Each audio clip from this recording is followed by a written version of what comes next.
So this video is going to be explaining a lot of the Alliance versus Alliance mode, going through each sort of the stages and everything. At the top you can see I have like a 15-second timer. That timer slowly will count down until your Alliance versus Alliance battle starts. Once it starts, you'll see a 2-hour timer that pops up, and that is the amount of time that you have to actually play the Alliance versus Alliance mode. So, and you'll also notice when it's actually playing, you see the little like white dots everywhere, which means it's basically ready to rock and roll. Once you're ready to rock and roll, you can click and it brings you to sort of the opening maps that you can select. Once you in this mode, you can only attack the first player bases, and then you basically, as you destroy bases, you work towards their fortress. So the whole objective of Alliance versus Alliance is to destroy their fortress, but at the end of the day, whoever has more points in your battle will win. So I'm going to go through sort of our side since I actually have it unlocked and you can view them.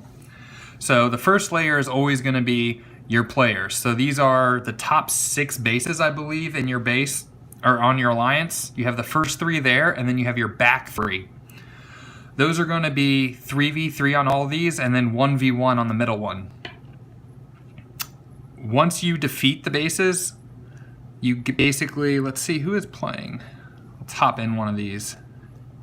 So you can see right here.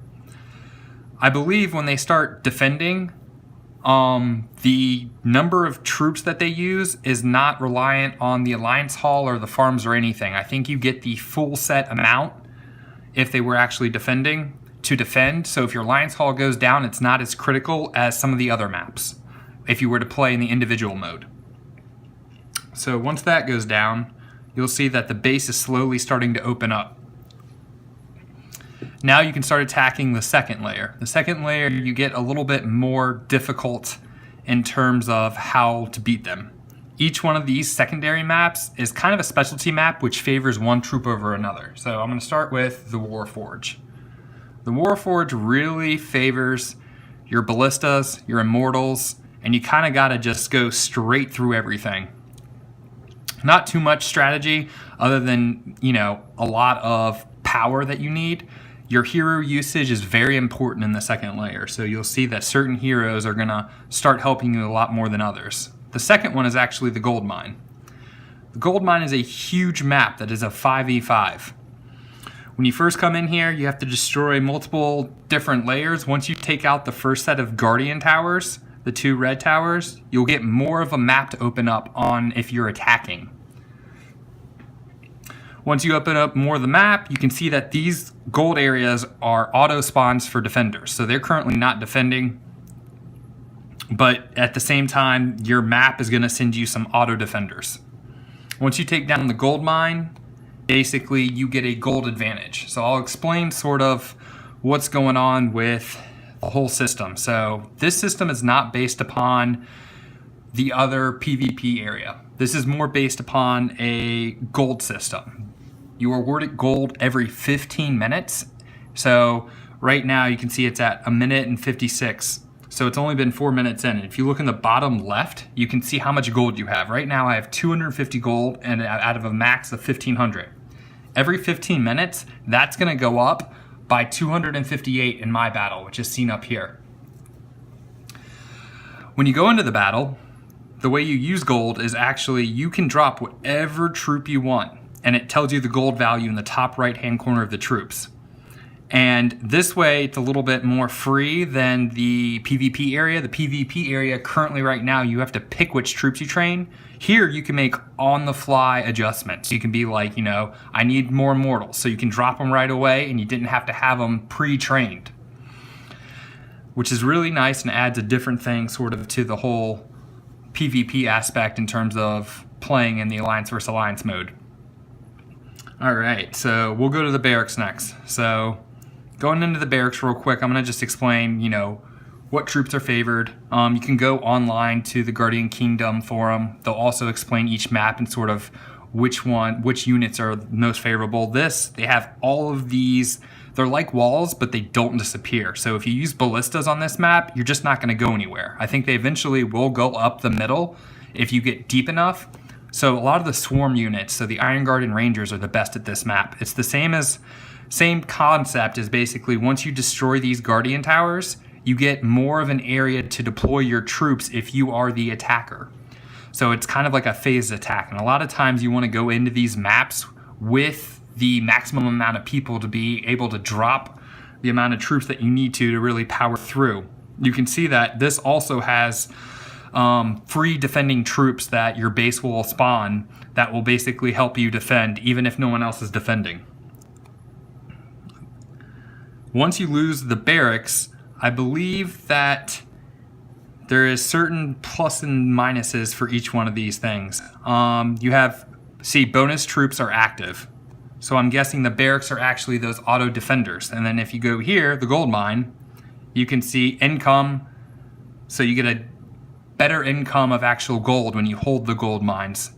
The next one is a Warforge, and you can see it says shields active.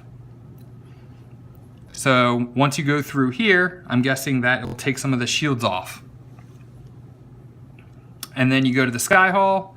I know for a fact this is your heroes are active. So these are your champions. So if you destroy the Sky Hall, it actually prevents the other team from using their champions or their heroes. This is another gold mine, so that will give you even more of an advantage if you take over both enemy gold mines. And then last but not least is the fortress, which is a giant map. So I'm going to explain really quickly the fortress. So you can see on the top of the fortress there are 6 crystals that are floating.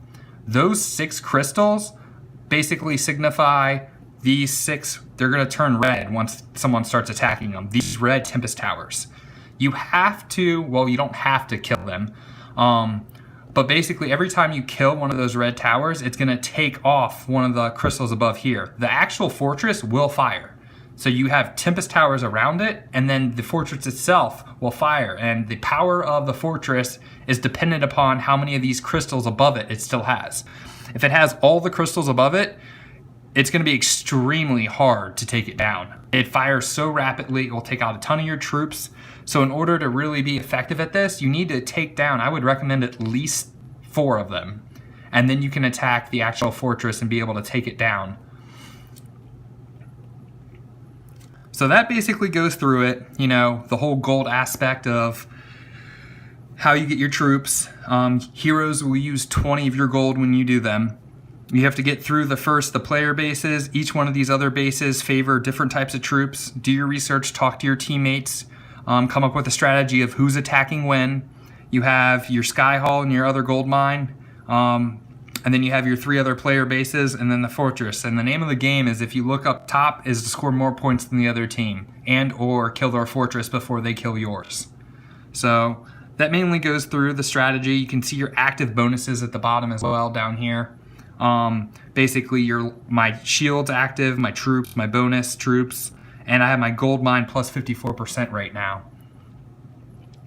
So if you have any questions with this, let me know. I can get back to you. Right now it looks like my team's working on the Warforge. You can go in here and it will probably show them they're trying to power through everything.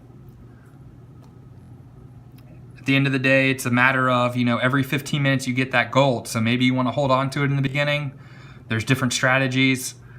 You know, at the end of the day, you want to try to be able to kill more than they do. And at the same time, you have to have enough gold to defend if that's, you know, you use all your gold and then you can't defend. So you have to play smart and think about it. All right, good luck.